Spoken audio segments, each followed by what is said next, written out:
मैं प्रदूम। आज मैं आप सबके बीच फिर से एक नई हॉरर स्टोरी के साथ उपस्थित हुआ हूँ। दोस्तों, आज की कहानी बहुत ही इंटरेस्टिंग और डरावनी होने वाली है। दोस्तों, हर गांव में एक ऐसा चौराहा, एक ऐसी गली, एक ऐसा रास्ता होता है जिसके बारे में तो सब लोग जानते हैं, पर कोई भी खुलकर बात करना नहीं चाहता है। दोस्तों, ऐसे ही रास्ते की बात आज हम करेंगे। दोस्तों, यह रास्ता छलावा के नाम से जाना जाता था। दोस्तों, उस रास्ते पे तो दिन में लोग आ जा सकते थे। दिन में वह रास्ता नॉर्मल था, पर जैसे ही शाम ढलती थी, जैसे ही अंधेरा होता था, अगर उस रास्ते पे कोई जाता था तो उसे अजीबोगरीब आवाज़ें, जैसे किसी के रोने की आवाज़, किसी के पायल की, या फिर किसी के कदमों की आवाज़ सुनाई देती थी। दोस्तों, यह सब शुरू हुआ था उस रास्ते पे एक दर्दनाक औरत की मौत के बाद। वह गांव वाले इस हरकत के बाद पूरे तरीके से समझ चुके थे। उन गांव वालों का कहना था कि जो भी उस रास्ते पे गया वह कभी नहीं लौटा। अगली सुबह उसकी लाश मिली। दोस्तों, यह कहानी उत्तर प्रदेश के एक छोटे से गांव की है। दोस्तों, उस गांव के बगल में वह रास्ता था। एक बार की बात है दोस्तों, तीन दोस्त, जिनमें से निशांत, रवि और रोहित, यह तीनों एक दिन रात के टाइम मूवी देखने के लिए गांव से बाहर जाते हैं। दोस्तों, मूवी देखकर वह सब वापस लौट रहे थे। रात के 11 से 12 बजे की यह घटना है। तभी उनमें से रवि बोलता है कि आज हम सबको काफ़ी देर हो चुकी है, क्यों ना आज हम सब उस शॉर्टकट वाले रास्ते से चलते हैं, गांव पहुंचने में टाइम नहीं लगेगा।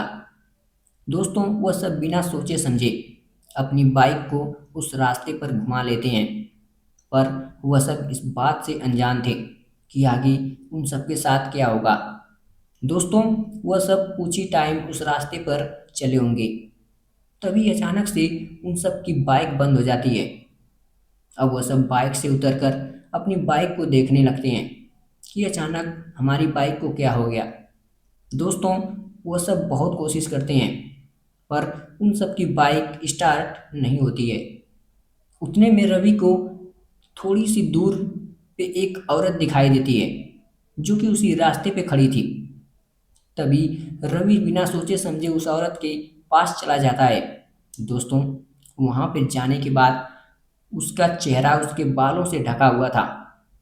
रवि उस औरत से पूछता है कि कहीं इधर पास में गराज है क्या? हमारी बाइक खराब हो चुकी है, हमें उसे ठीक कराना है। इतना बोलने के बाद वह औरत अपने सर को ऊपर करती है। दोस्तों, जैसे ही रवि उसका चेहरा देखता है, जोर से चीख मारता है और कांपने लगता है, पसीना से थरथर हो जाता है। दोस्तों, उसका चेहरा पूरी तरह से सड़ा हुआ था। इतने में उसके दोनों दोस्त रोहित और निशांत उसके पास आते हैं। वह सब भी इस चेहरे को, इस भयानक से दिखने वाले चुड़ैल को देखकर भागने लगते हैं। दोस्तों, संजोगवश वह सब जितना आगे भाग रहे थे, उतना ही पीछे चले आ रहे थे उस चुड़ैल के माया जाल से। दोस्तों, देखते ही देखते वह तीनों की जिंदगी आज खतरे में पड़ चुकी थी। तभी रवि क्या देखता है, वह चुड़ैल निशांत के गले को दबा रखी है और निशांत बेचारा तड़प रहा था, चिल्लाना चाह रहा था, पर उसकी आवाज़ उसके गले तक अटक चुकी थी। दोस्तों, इतने में हवा में उड़ते हुए वह चुड़ैल रोहित के पास चली जाती है और उसकी छाती पर जाकर बैठ जाती है। दोस्तों, अब उन दोनों की जिंदगी उस चुड़ैल के हाथ में थी। चुड़ैल के अंदर एक शैतान सांप बस चुका था। वह उन दोनों को वहीं पे ख़त्म कर देती है और इसके बाद वहाँ का वातावरण शांत हो जाता है। दोस्तों, अब अगली सुबह उस रास्ते पे पुलिस वालों को दो लाश मिलती है, दो डेथ बॉडी मिलती है, जो कि निशांत और रोहित का था। पर रवि का कोई पता नहीं था, रवि लापता था। दोस्तों, खोजबीन के बाद भी रवि का कोई पता नहीं चला कि आखिर रवि कहाँ लापता हो गया। दोस्तों, अब यह घटना उन गांव वालों के लिए ये घटना नहीं बल्कि एक कहानी बनकर रह गई, क्योंकि उन गांव वालों के लिए यह कोई नई बात नहीं थी। वो सब पहले से इस घटना से जा चुके थे, इस घटना से गुजर चुके थे। दोस्तों, इस तरह उन तीनों दोस्तों की कहानी का एंड हो जाता है और हमारी कहानी भी यहीं पे समाप्त होती है। तो ये छोटी सी जानकारी, ये छोटी सी हॉरर स्टोरी आप सबको कैसी लगी? अगर यह कहानी आप सबको पसंद आई हो तो वीडियो को लाइक, चैनल को सब्सक्राइब जरूर करें। चलिए मिलते हैं एक ऐसी कहानी के साथ नेक्स्ट वीडियो में। तब तक के लिए आप सभी का धन्यवाद।